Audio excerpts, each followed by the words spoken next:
Yes, indeed. Yeah, what's your name? Eric. Eric, what's your question?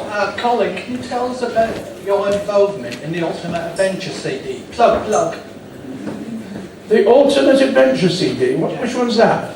One you've just recorded. Yes, Play. The Ultimate, I'm sorry, I thought I was the Ultimate. Sorry, no, the Ultimate. The Ultimate Adventure, oh yes. Well, I've got a surprise for you, because guess who's round the corner at the moment in the musical that's on at the Palace Theatre? The Witches of Eastwick. can't be John Pertwee. No, that's true. She's quick, isn't she? Rebecca Thornhill. Oh, is she? Rebecca Thornhill's appearing in The Witches of Eastwick. And when she discovered that I was here tonight, she said, "Oh, can I come? So when the show finishes tonight, she's going to pop in and say hello to me and to you, I hope. Because she played, whatever the character's name is, in The Ultimate Adventure. Yeah. The girl. The girl who did the singing. What was her name? Bristol? Surely not. Bristol. Crystal. She played Crystal. We bless their hearts. Big Finish decided to remake it on audio, which is a fantastic idea. And that, now you see, I'm terrible on names. You'll discover this as we chat for the next 6 hours. You do realise you're not allowed to leave until 4 a.m. don't you? That's all right. Oh, that's a joke. Oh dear.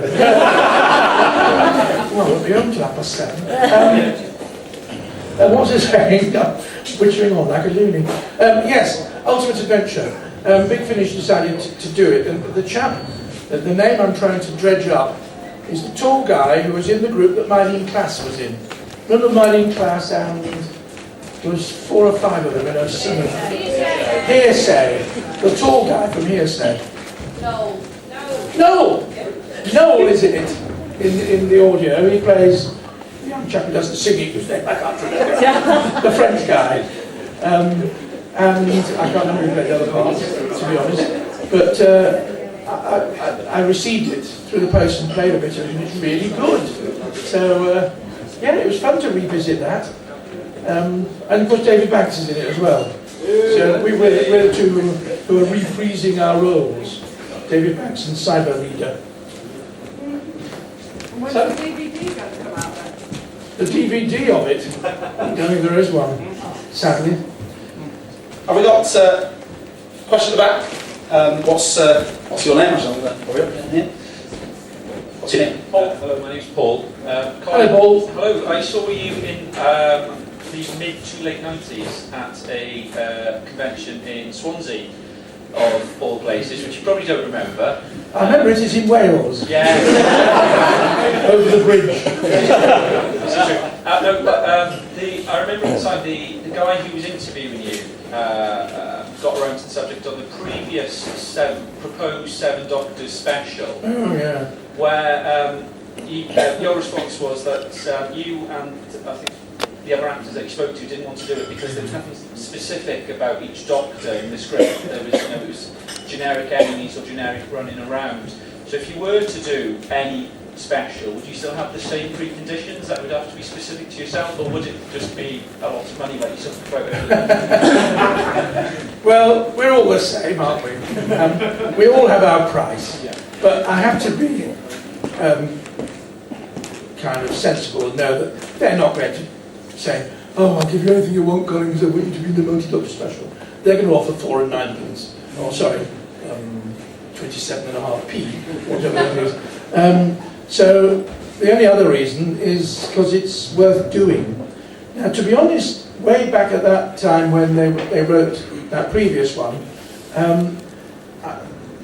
I had my reservations, but John Pertwee was one of the most vociferous about not doing it. And he rang me up the day he received it, because it landed through a letterbox, this great fat thing. Nobody had approached anybody, just out of the blue came this script. My agent hadn't been spoken to, I hadn't been spoken, I knew nothing about it. And it was called, what's it called? The Dark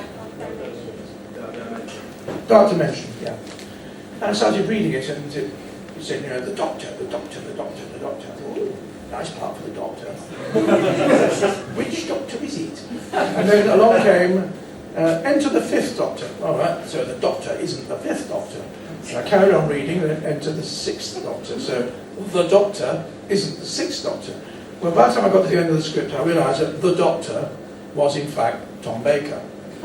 And there was a 5-page bit of Sixth Doctor, a 5-page bit of Third Doctor, a 5-page bit of Peter and ditto Sylvester. Sylvester had a bit more actually, because he was the current Doctor then. He had about 10 pages. So it was Tom Baker's script, and if you'd removed our sections, the story would have worked perfectly. We were just there to make it a 6 Doctor, how many would it have been? 5 Doctor special, however many it was. And Pertwee was mortified, that he was so casually disregarded. I was irritated because all they could think of doing with me was make me have a rant at the Time Lords. Lots of ranting at Time Lords and then being stuck in this prison.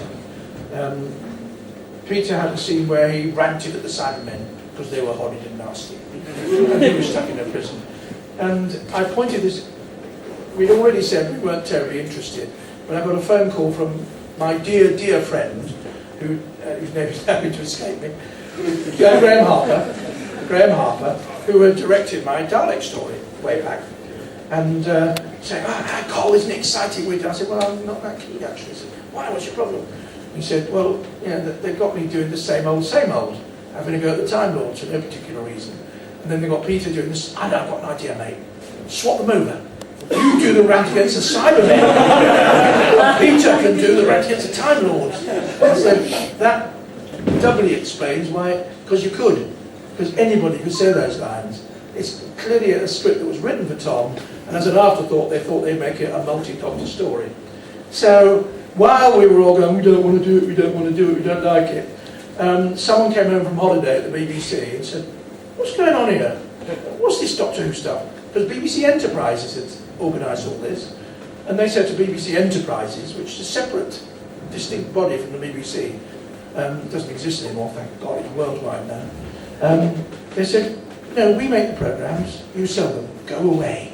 So the whole thing collapsed anyway, after they'd contracted Tom. So he got paid. The rest of us didn't.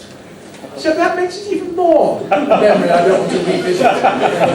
Anyway, that said, what would make me want to do a good script where all the Doctors, I don't want to be any more important than Peter or Sylvester, but nor do I want to be an afterthought any more than they would.